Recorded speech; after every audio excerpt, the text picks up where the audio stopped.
Se você quer garantir qualidade e frete grátis nos seus suplementos, então a Integral Médica é a marca certa para você. E no site deles, utilizando o nosso cupom clássico, você vai pagar menos de R$ 180 em quase 2 kg de Whey Protein e menos de R$ 90 na creatina pura de 300 gramas. Então não perca tempo e garanta a sua suplementação clicando aqui no link da descrição. Aspectos que fogem do convencional. Todo mundo sabe que obesidade, sedentarismo, cigarro e álcool aumenta o envelhecimento de uma pessoa. Mas aspectos, por exemplo, que às vezes a pessoa não está olhando e que também podem aumentar o envelhecimento. O que a gente falou? Cigarro, obesidade... Eu falei o básico. Cigarro, obesidade, álcool e sedentarismo. Isso, esses são fatores. Qualidade da alimentação, né? Tipo da comida. A qualidade da alimentação. Ou seja, não adianta só não comer demais, a qualidade do que Sim, come também. Sim, a qualidade do que come é um parâmetro, né? A gente tem hoje vários dados de diversos estudos que mostram esses 5 fatores, né? Ingestão de álcool, sedentarismo, tabagismo, qualidade da dieta, sono, obesidade, sono também. E aí eles observam lá que um indivíduo que pontua, por exemplo, que não tem nenhum desses parâmetros bons, ele vive, no mínimo, pelo menos 10 anos a menos, 10 a 12 anos a menos, né? É muita coisa de vida para perder, cara. Perde, sim. Então, a gente tem dados já, isso é bem claro, né? Privação de sono, estresse, né? Gerenciamento do estresse, né? Isso é um problema. O que você começou a testar na tua vida? Depois que você começou a estudar isso? O que eu comecei a testar? Em relação à nutrição, uma das coisas que eu comecei a fazer é proteína mais baixa. Proteína mais baixa. Por quê? Porque nós temos tem evidências tanto em experimentos em animais, como estudos em humanos indicando que para a longevidade, para melhor saúde, é melhor ter uma proteína mais baixa quando você é mais jovem. Quando você é idoso, que você deveria comer um pouco mais de proteína. Para preservar músculo. Mas essa quantidade que a gente usa na nutrição esportiva, ela é uma quantidade que ela não olha para a questão da saúde. Ela é tipo 2 gramas por quilo, 1,6. É uma quantidade que ela realmente, o que ela fala para você, essa quantidade te dá uma resposta anabólica melhor. Performance. Mas não quer dizer que é muito melhor. As pessoas superestimam. É melhor. Você comer 1,8 gramas por quilo de proteína, 2 gramas por quilo, é melhor do que comer 1 grama por quilo. Para hipertrofia. Mas eu não posso dizer que isso é melhor para longevidade, entendeu? 2 gramas por quilo. Daí as pessoas às vezes falam assim, mas massa muscular é importante para longevidade. Sim, mas eu não preciso comer 2 gramas por quilo para construir músculo. Entendeu? O mais importante para o músculo é o treino. E a importância da massa muscular para a longevidade não é a alta massa muscular. Exato. Ter massa por exemplo, muscular. a quantidade que você tem é muito. É muito acima da média. Não precisaria. Não precisaria. É o capricho. Tá vendo? Capricho. Shape desnecessário, cara. É o shape desnecessário, caramba. Shape desnecessário. Então, se a gente pegar as pessoas que vivem nas zonas azuis, né, as blue zones, que são aquelas regiões do mundo que foram consideradas locais que tem mais pessoas longevas. Tem um lugar da Itália. Isso, Sardenha.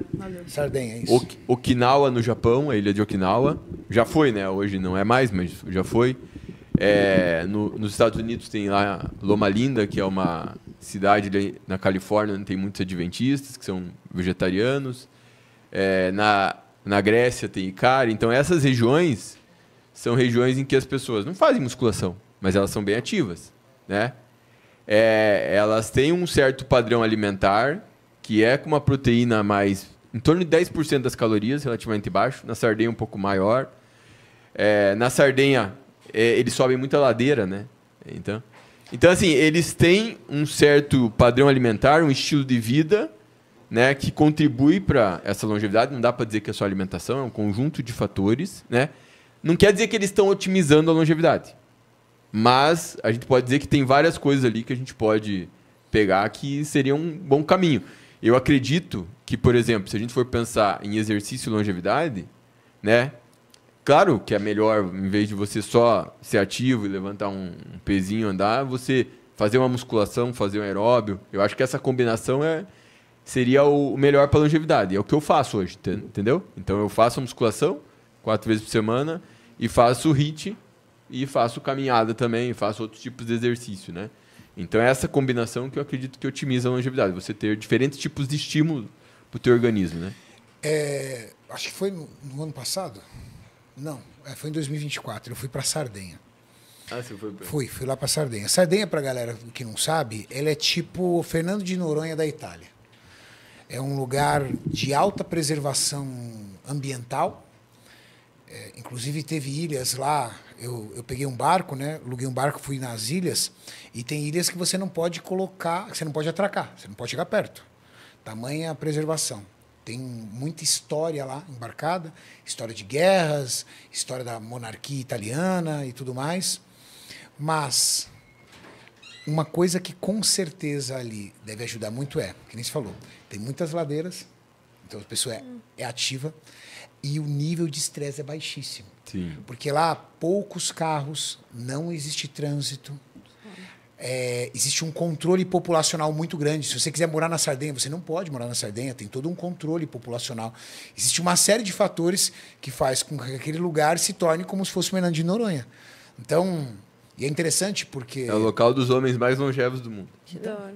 Então, você começa a perceber que as Blue Zones nada mais são do que um padrão de comportamento que dá para ser reproduzido na tua vida, desde que você entenda que você vai ter que controlar fatores.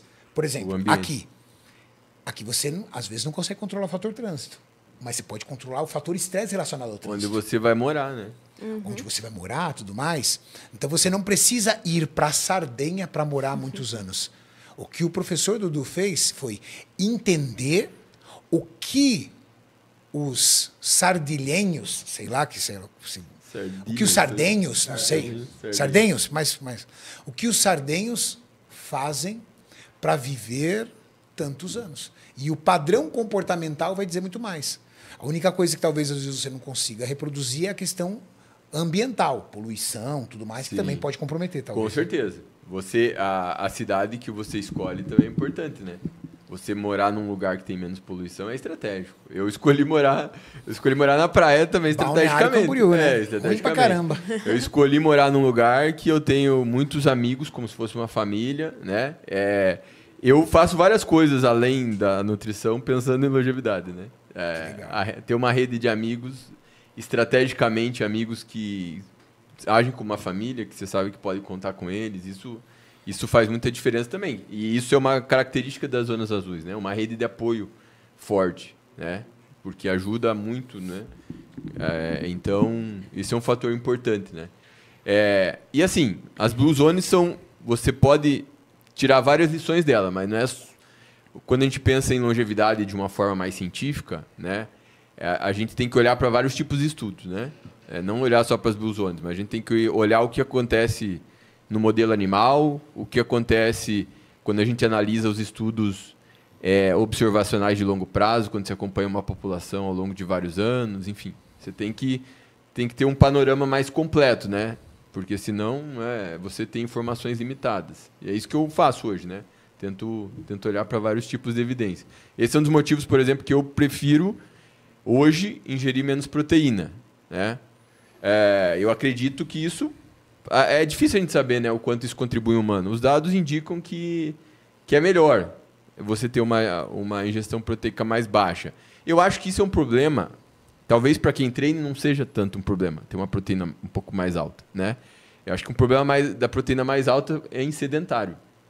Acho que isso é um problema. E por que a proteína alta pode ser um problema? Porque a proteína, ao mesmo tempo que ela sinaliza aquela proteína chamada mTOR, que ajuda a construção muscular, ela sinaliza via mTOR em vários tecidos do corpo. Só que a ativação dessa mTOR, cronicamente, ela acelera o envelhecimento celular. Por exemplo, por prejudicar um processo importante para a saúde da célula, que é a autofagia, né? Que é quando as nossas células elas fazem o processo de limpeza, que aquelas estruturas que estão envelhecendo, ela degrada aquelas estruturas e faz novas estruturas, né? Então, uma célula saudável é uma célula que tem ali todas as estruturas internas delas, mitocôndrias, funcionando bonitinho. E quando a gente envelhece, o nosso corpo perde essa capacidade de fazer essa renovação. ficar estimulando a mTOR cronicamente, constantemente, tende a atrapalhar nesse sentido, né? Então, por isso que a gente vê nos estudos em animal, você pega tanto inseto, formiga, né? Os bichinhos mais simples, camundongo, você vê que proteína alta faz eles viverem menos e degrada a saúde deles mais rápido. Caramba. Em humanos, a gente não tem uma resposta tão clara para isso.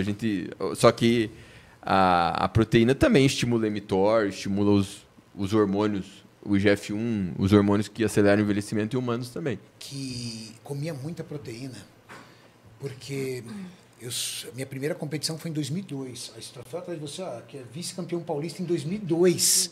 São 23 anos atrás. 23 anos atrás.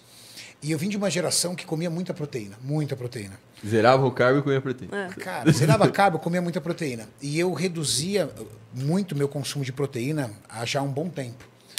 Justamente por ter essa oportunidade incrível que eu tenho aqui, de o tempo todo ter experts, e estudando e aprendendo muito com todos vocês, eu venho desde 2021 reduzindo minha proteína. E a minha proteína fica na casa de 1,6, 1,4. Se eu percebo que meu treino está muito bom, estou treinando forte, estou treinando bem, aí eu subo para 1,6. A gente 1,7. viu pelos teus exames mesmo, eu já avaliei, a gente notou que sua proteína não devia estar muito alta. Não, mesmo, e se eu percebo que minha proteína, por exemplo, que eu já não estou treinando tão bem, que o dia não está ajudando, que o trabalho está demais, eu também baixo um pouco a proteína, porque eu vejo que o recrutamento vai ser um pouco menor. Sim. Então, eu vou fazendo isso. Eu já trabalho com proteína baixa há muito tempo. E eu percebo uma coisa que eu achei assim, um pouco notório na baixa da proteína, é que toda vez que eu começo uma proteína mais alta, eu percebo que a minha... Eu já tenho 48 anos de idade. Eu vejo impacto na minha pele. Eu percebo a pele cansando um pouco mais. Será que isso é um fator psicológico? Será que é um ecossistema de que eu vou se encaixando? Porque eu também estou treinando mais? Porque eu estou mais forte? Ou, entendeu? A pele vai perdendo gordura? Ou existe alguma correlação entre abuso de proteína e um envelhecimento mais rápido da pele? Então... Ou talvez a minha visão seja envelhecimento de pele, não seja envelhecimento de pele, seja a mudança da composição da pele, mais oleosidade, né? Mais liberação de ureia. Porque a proteína ela é o macronutriente que mais sinaliza um hormônio chamado IGF-1, né? Que é um hormônio mediador do hormônio do crescimento, que é o hormônio que estimula o crescimento, a proliferação celular, enfim. Então, esse hormônio, ao mesmo tempo que ele é muito importante na infância e na adolescência para promover o crescimento dos órgãos e dos tecidos, inclusive o GH, né, o hormônio do crescimento, ele, depois dos 20 anos, ele começa a cair drasticamente. Ele cai. Fisiologicamente, o GH cai, né? É como se ele tivesse feito o trabalho principal dele e depois ele funciona fazendo um trabalho mais de coadjuvante. Esse IGF-1 ele é muito ele é muito responsivo à proteína, né? Principalmente em indivíduos que não são idosos. Nos idosos é menos responsivo. Então, quando a proteína é mais alta, o IGF-1 é mais alto. Então, esse IGF-1, nos estudos em modelo animal, eles veem que o IGF-1 mais alto ele estimula mais o crescimento do câncer também, a proliferação celular e tal. E esse IGF-1 mais alto, então, ele é um hormônio que pode ser problemático se você pensar a nível de anos e anos que ele fica aumentado, né? Então, é plausível que se você pensa em ter um envelhecimento mais lento, seria ter melhor um IGF-1 mais baixo. Inclusive, tem uma mutação genética que afeta alguns humanos, que é bem rara, né? Que eles têm um IGF-1 muito baixo, porque eles não respondem ao GH. O receptor do GH não responde, então o IGF-1 não sobe. Eles são anões, eu acho, né? Esses anões, muitos deles têm obesidade, mas eles raramente desenvolvem diabetes e câncer. Então essa mutação, por mais que eles são anões e têm obesidade, eles dificilmente morrem de câncer e diabetes. É muito raro comparado à população normal. Dificilmente morre. Você já foi num velório de anão? É sério. Mas esse nanismo é um nanismo específico. Maurício já foi num velório de anão? Mano, eu lembrei do corte do ninja. Por quê? Porque ele falou que o seguinte, anão, ele não morre, ele se transforma em pomba. Você já viu pomba filhote? O anão, quando tá velhinho ali, quando ele vai morrer, ele vai pra trás de uma pedra, puf, vira pomba. O ninja falou isso, velho. É sensacional, velho. Eu nunca fui. Então existe uma certa conexão, né? A proteína mais alta cronicamente, ela realmente pode contribuir para acelerar o envelhecimento em humanos também, né? Em animais isso é muito claro. Tipo no camundongo lá, que tem uma biologia... Já fizeram isso. É, sim. E eu falo assim, as pessoas falam, mas é em animal. Não, mas tem muitas semelhanças com a gente. Talvez a magnitude do efeito é que não seja tão grande nos humanos, essa mudança da proteína. Né? Mas nos camundongos é muito claro. Por exemplo, se você fizer uma dieta... sabe o que eles fizeram? Eles fizeram uma comparação. A dieta de Okinawa, que tem proteína baixa, né? A dieta de Okinawa tem 9% da dieta é proteína. Só. 9%. Mas ela tem muito carbo ou mais gordura? Muito carbo. Muito carbo. Antigamente era batata doce. A dieta de Okinawa é a dieta japonês? Tá. Mas era especificamente da ilha de Okinawa. Tá. Né? E eles comem pouca proteína animal. Bem pouca proteína animal. Bem pouca, mais proteína Tofu, vegetal. soja, Isso. que E isso? eles viram que a dieta, a proporção de proteína para carboidrato de Okinawa era semelhante a dos estudos que eles faziam em camundongo. Quando eles conseguiam a maior longevidade era quando a proteína do camundongo era baixa, mas sem causar desnutrição, né? Porque eles fazem o teste o seguinte, eles baixam a proteína num nível que o animal não entra em desnutrição, porque a gente sabe que a proteína é essencial para o corpo. A pessoa morre. Então se você deixar a proteína em 5% das calorias, você já tende a causar desnutrição. Então por isso que tem que ficar mais perto de 10 para não causar desnutrição. Em idoso teria que ser mais, né? E aí eles observam que essa proporção no modelo animal que dá mais longevidade junto com o carboidrato alto, proteína baixa, também é parecida com Okinawa e com outras Blue Zones. Agora, não que a dieta de Okinawa seja a dieta ideal, perfeita, mas ela tem uma similaridade com o que eles veem no modelo animal, né? Eu ainda acho que para idoso seria... Por exemplo, lá em Okinawa, mesmo os idosos, eles comem uma proteína mais baixa, né? E na Sardenha também, mesmo os idosos.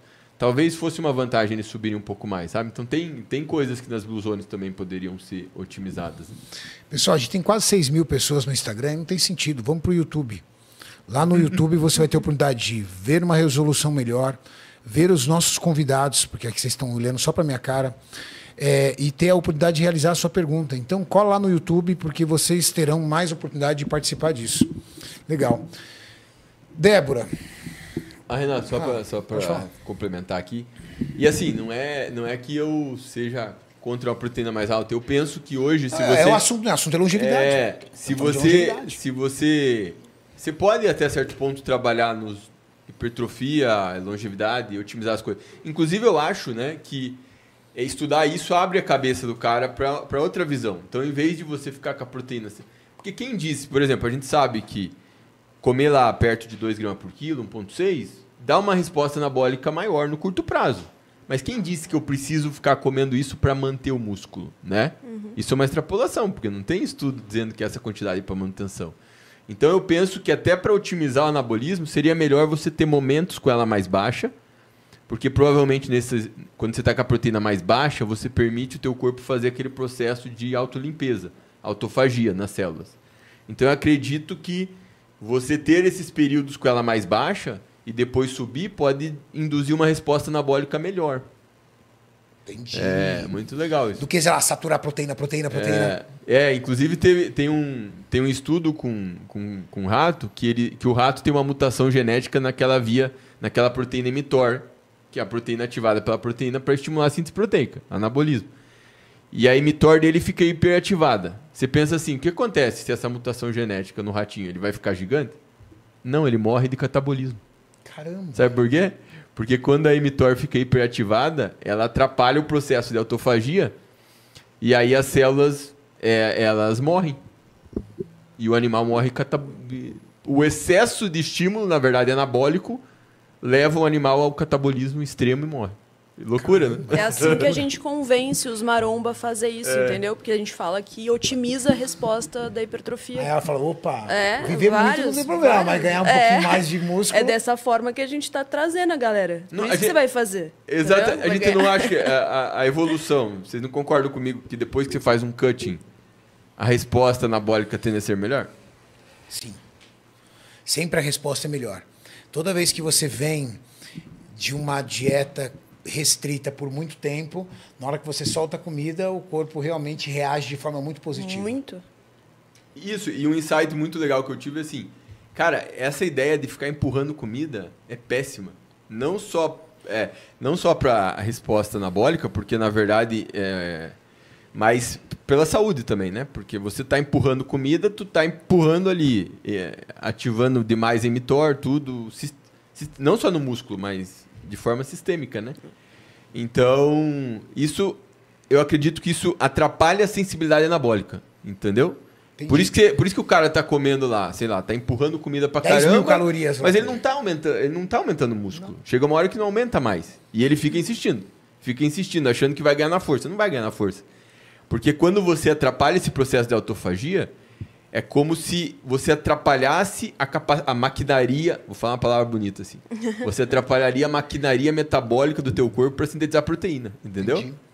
Porque o teu corpo ele precisa do catabolismo. O teu corpo ele precisa do catabolismo. Então, se você conseguir de forma estratégica ciclar isso, exatamente, você provavelmente vai ter, você vai evoluir mais rápido, estrategicamente, né? Então, às vezes a galera perde muito tempo empurrando comida. No off. Exato. E degrada a saúde também, né? Quando o cara fica empurrando muito hormônio, muita comida no bulking, além dele às vezes não tá perdendo tempo, porque chega uma hora que a capacidade de resposta do organismo dele já está saturada, ele também está degradando a saúde, né? Querendo ou não, por estar empurrando. Não, degradando a saúde e, assim, degradando o sistema digestivo, o sistema intestinal dele. Exatamente, geral, né? Geral, Fígado, geral. Aí chega uma hora já não funciona mais nada. Não funciona mais nada. Por menos de R$190 você leva 6 camisetas de treino com qualidade incomparável. Na Alphaco você encontra o melhor custo-benefício do mercado. São diversos kits de roupas acessíveis para quem quer treinar com estilo e conforto. E tem mais, usando o nosso cupom clássico e pagando via Pix, você garante desconto em todos os produtos e ainda leva frete grátis. O link está aqui na descrição.